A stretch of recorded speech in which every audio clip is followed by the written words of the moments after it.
جاہلی معاشرے کی چند جھلکیاں۔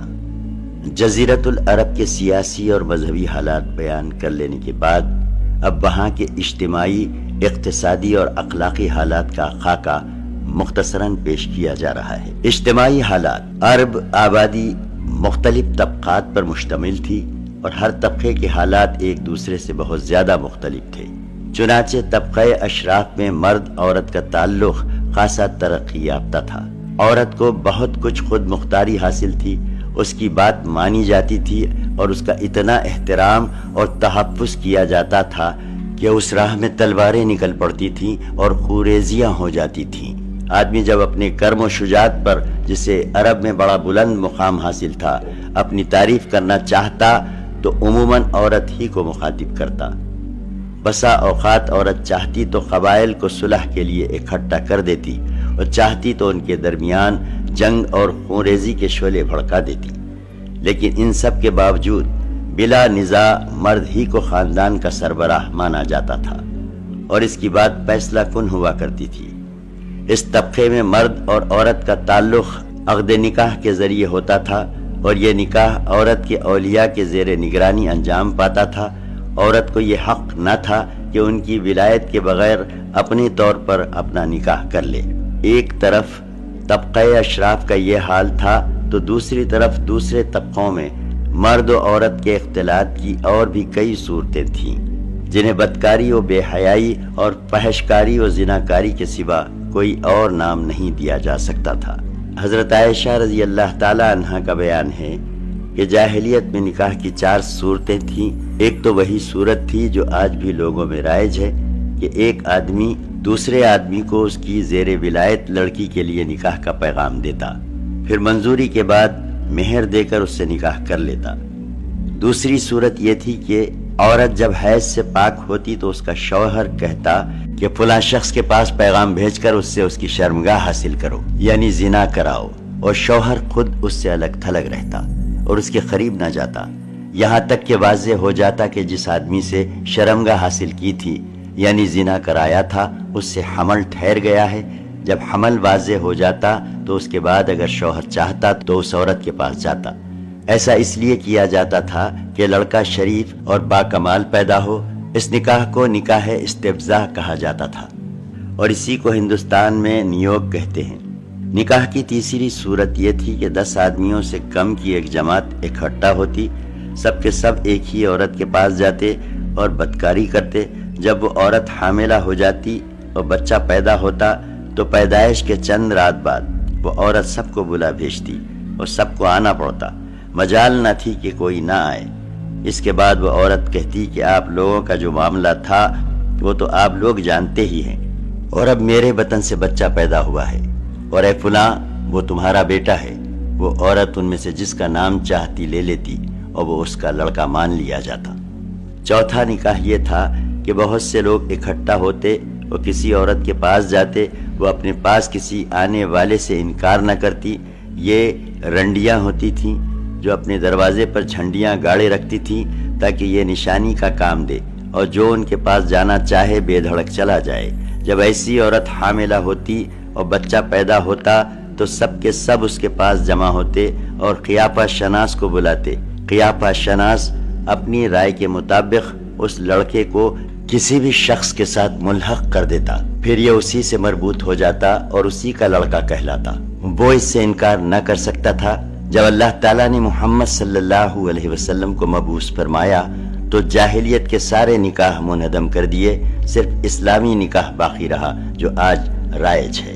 عرب میں مرد و عورت کے ارتباط کی بعض صورتیں ایسی بھی تھیں جو تلوار کی دھار اور نیزے کی نوک پر وجود میں آتی تھیں، یعنی قبائلی جنگوں میں غالب آنے والا قبیلہ مغلوب قبیلے کی عورتوں کو قید کر کے اپنے حرم میں داخل کر لیتا تھا، لیکن ایسی عورتوں سے پیدا ہونے والی اولاد زندگی بھر عار محسوس کرتی تھی۔ زمانہ جاہلیت میں کسی تہدید کے بغیر متعدد بیویاں رکھنا بھی ایک معروف بات تھی۔ لوگ ایسی 2 عورتیں بھی بیک وقت نکاح میں رکھ لیتے تھے جو آپس میں سگی بہن ہوتی تھیں۔ باپ کے طلاق دینے یا وفات پانے کے بعد بیٹا اپنی سوتیلی ماں سے بھی نکاح کر لیتا تھا۔ طلاق کا اختیار مرد کو حاصل تھا اور اس کی کوئی حد معین نہ تھی۔ زناکاری تمام طبقات میں عروج پر تھی، کوئی طبقہ یا انسانوں کی کوئی قسم اس سے مستثنیٰ نہ تھی۔ البتہ کچھ مرد اور کچھ عورتیں ایسی ضرور تھیں جنہیں اپنی بڑائی کا احساس اس برائی کے کیچڑ میں لت پت ہونے سے باز رکھتا تھا۔ پھر آزاد عورتوں کا حال لونڈیوں کے مقابل نسبتاً اچھا تھا۔ اصل مصیبت لونڈیاں ہی تھیں، اور ایسا لگتا ہے کہ اہل جاہلیت کی غالب اکثریت اس برائی کی طرف منسوب ہونے میں کوئی آر بھی محسوس نہیں کرتی تھیں۔ چنانچہ سنن ابی داؤد وغیرہ میں مروی ہے کہ ایک دفعہ ایک آدمی نے کھڑے ہو کر کہا، یا رسول اللہ صلی اللہ علیہ وسلم، فلاں شخص میرا بیٹا ہے، میں نے جاہلیت میں اس کی ماں سے زنا کیا تھا۔ رسول اللہ صلی اللہ علیہ وسلم نے فرمایا، اسلام میں ایسے دعوے کی کوئی گنجائش نہیں، جاہلیت کی بات گئی، اب تو لڑکا اسی کا ہوگا جس کی بیوی یا لونڈی ہو، اور زناکار کے لیے پتھر ہے۔ اور حضرت سعد بن ابی وقاص رضی اللہ عنہ اور عبد بن زمعہ کے درمیان زمعہ کی لونڈی کے بیٹے عبد الرحمن بن زمعہ کے بارے میں جو جھگڑا پیش آیا تھا وہ بھی معلوم و معروف ہے۔ جاہلیت میں باپ بیٹے کا تعلق بھی مختلف نوعیت کا تھا۔ کچھ تو ایسے تھے جو کہتے تھے ہماری اولاد ہمارے کلیجے ہیں جو روئے زمین پر چلتے پھرتے ہیں، لیکن دوسری طرف کچھ ایسے بھی تھے جو لڑکیوں کو رسوائی اور خرچ کے خوف سے زندہ دفن کر دیتے تھے اور بچوں کو فقر و فاقہ کے ڈر سے مار ڈالتے تھے۔ لیکن یہ کہنا مشکل ہے کہ یہ سنگدلی بڑے پیمانے پر رائج تھی، کیونکہ عرب اپنے دشمن سے اپنی حفاظت کے لیے دوسروں کی بنسبت کہیں زیادہ اولاد کے محتاج تھے اور اس کا احساس بھی رکھتے تھے۔ جہاں تک سگے بھائیوں اور چچیرے بھائیوں اور کنبے قبیلے کے لوگوں کی باہمی تعلقات کا معاملہ ہے تو یہ خاصا پختہ اور مضبوط تھے، کیونکہ عرب کے لوگ قبائلی عصبیت ہی کے سہارے جیتے اور اسی کے لیے مرتے تھے۔ قبیلے کے اندر باہمی تعاون اور اجتماعیت کی روح پوری طرح کار فرما ہوتی تھی، جسے عصبیت کا جذبہ مزید دو آتشہ رکھتا تھا۔ در حقیقت قومی عصبیت اور قرابت کا تعلق ہی ان کے اجتماعی نظام کی بنیاد تھا۔ وہ لوگ اس مثل پر اس کے لفظی معنی کے مطابق عمل پیرا تھے، اپنے بھائی کی مدد کرو خواہ ظالم ہو یا مظلوم۔ اس مثل کے معنی میں ابھی وہ اصلاح نہیں ہوئی تھی جو بعد میں اسلام کے ذریعے کی گئی، یعنی ظالم کی مدد یہ ہے کہ اسے ظلم سے باز رکھا جائے، البتہ شرف و سرداری میں ایک دوسرے سے آگے نکل جانے کا جذبہ بہت سی دفعہ ایک ہی شخص سے وجود میں آنے والے قبائل کے درمیان جنگ کا سبب بن جایا کرتا تھا، جیسا کہ عدسہ و خزرج، ابس و زبیان، بکر و تغلب وغیرہ کے واقعات میں دیکھا جا سکتا ہے۔ جہاں تک مختلف قبائل کے ایک دوسرے سے تعلقات کا معاملہ ہے تو یہ پوری طرح شکستہ و ریختہ تھے۔ قبائل کی ساری قوت ایک دوسرے کے خلاف جنگ میں فنا ہو رہی تھی، البتہ دین اور خرافات کے آمیزے سے تیار شدہ بعض رسوم و عادات کی بدولت بسا اوقات جنگ کی حدت و شدت میں کمی آ جاتی تھی، اور بعض حالات میں موالات، حلف اور تابعداری کے اصولوں پر مختلف قبائل یکجا ہو جاتے تھے۔ علاوہ ازیں حرام مہینے ان کی زندگی اور حصول معاش کے لیے سراپائے رحمت و مدد تھے۔ خلاصہ یہ کہ اجتماعی حالت ضعف، بے بصیرتی کی پستی میں گری ہوئی تھی، جہل اپنی تنابیں تانے ہوئے تھا اور خرافات کا دورہ تھا۔ لوگ جانوروں جیسی زندگی گزار رہے تھے، عورت بیچی اور خریدی جاتی تھی اور بعض اوقات اس سے مٹی اور پتھر جیسا سلوک کیا جاتا تھا۔ قوم کے باہمی تعلقات کمزور بلکہ ٹوٹے ہوئے تھے اور حکومتوں کے سارے عزائم اپنی رعایت سے خزانے بھرنے یا مخالفین پر فوج کشی کرنے تک محدود تھے۔ اقتصادی حالت اجتماعی حالت کے تابع تھی۔ اس کا اندازہ عرب کے ذرائع معاش پر نظر ڈالنے سے ہو سکتا ہے کہ تجارت ہی ان کے نزدیک ضروریات زندگی حاصل کرنے کا سب سے اہم ذریعہ تھی، اور معلوم ہے کہ تجارتی آمد و رفت امن و سلامتی کی فضا کے بغیر آسان نہیں، اور جزیرۃ العرب کا حال یہ تھا کہ سوائے حرمت والے مہینوں کے امن و سلامتی کا کہیں وجود نہ تھا۔ یہی وجہ ہے کہ صرف حرام مہینوں ہی میں عرب کے مشہور بازار اوکاز، ذی المجاز اور مجنہ وغیرہ لگتے تھے۔ جہاں تک صنعتوں کا معاملہ ہے تو عرب اس میدان میں ساری دنیا سے پیچھے تھے۔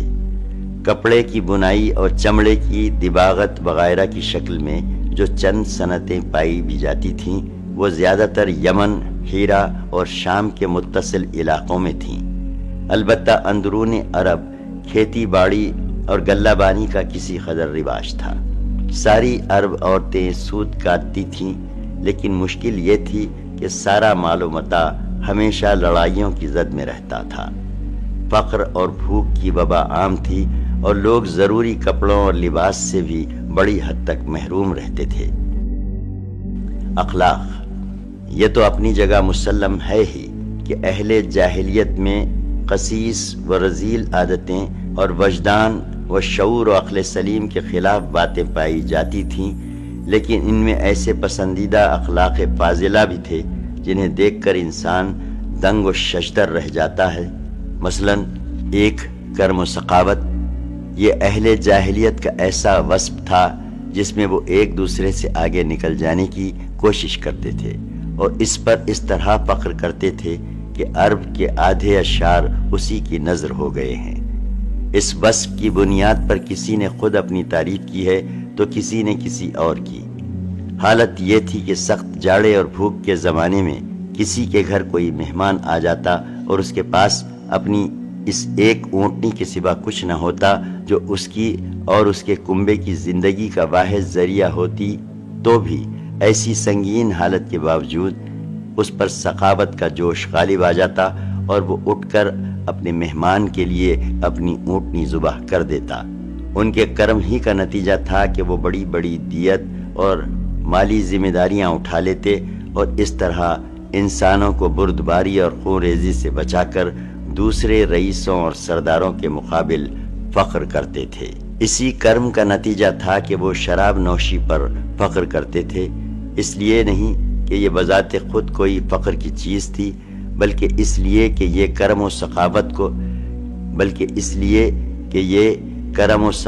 کو آسان کر دیتی تھی، کیونکہ نشے کی حالت میں مال لٹانا انسانی طبیعت پہ گرا نہیں گزرتا۔ اس لیے یہ لوگ انگور کے درخت کو کرم اور انگور کی شراب کو بنت الکرم کہتے تھے۔ جاہلی اشعار کے دواوین پر نظر ڈالیے تو یہ مدح و فخر کا ایک اہم باب نظر آئے گا۔ انترا بن شداد ابسی اپنے معلقہ میں کہتا ہے، جس کا ترجمہ ہے، میں نے دوپہر کی تیزی رکنے کے بعد ایک زرد رنگ کے دھاری دار جام بلوری سے جو بائیں جانب رکھی ہوئی تابناک اور منہ بند خم کے ساتھ تھا، نشان لگی ہوئی صاف شفاف شراب پی، اور جب میں پی لیتا ہوں تو اپنا مال لٹا ڈالتا ہوں، لیکن میری آبرو بھرپور رہتی ہے، اس پر کوئی چوٹ نہیں آتی، اور جب میں ہوش میں آتا ہوں تب بھی سخاوت میں کوتاہی نہیں کرتا، اور میرا اخلاق و کرم جیسا کچھ ہے تمہیں معلوم ہے۔ ان کے کرم ہی کا نتیجہ تھا کہ وہ جوا کھیلتے تھے۔ ان کا خیال تھا کہ یہ بھی سخاوت کی ایک راہ ہے، کیونکہ انہیں جو نفع حاصل ہوتا یا نفع حاصل کرنے والوں کے حصے سے جو کچھ فاضل بچ رہتا اسے مسکینوں کو دے دیتے تھے۔ اسی لیے قرآن پاک نے شراب اور جوے کے نفع کا انکار نہیں کیا، بلکہ یہ فرمایا، پارہ 2:219 آیت 219 میں، ان دونوں کا گناہ ان کے نفع سے بڑھ کر ہے۔ 2.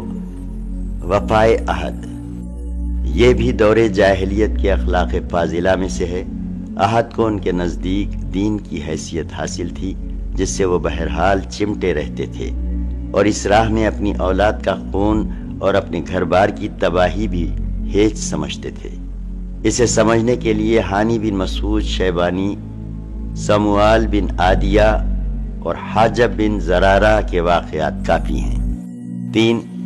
خودداری و عزت نفس، اس پر قائم رہنا اور ظلم و جبر برداشت نہ کرنا بھی جاہلیت کے معروف اخلاق میں سے تھا۔ اس کا نتیجہ یہ تھا کہ ان کی شجاعت و غیرت حد سے بڑی ہوئی تھی۔ وہ فوراً بھڑک اٹھتے تھے اور ذرا ذرا سی بات پر جس سے ذلت و اہانت کی بو آتی شمشیر و سنان اٹھا لیتے اور نہایت خونریز جنگ چھیڑ دیتے۔ انہیں اس راہ میں اپنی جان کی قطعاً پرواہ نہ رہتی۔ 4. عزائم کی تنفیذ۔ اہل جاہلیت کی ایک خصوصیت یہ بھی تھی کہ جب وہ کسی کام کو مجد و افتخار کا ذریعہ سمجھ کر انجام دینے پر تل جاتے تو پھر کوئی رکاوٹ انہیں روک نہیں سکتی تھی۔ وہ اپنی جان پر کھیل کر اس کام کو انجام دے ڈالتے تھے۔ 5.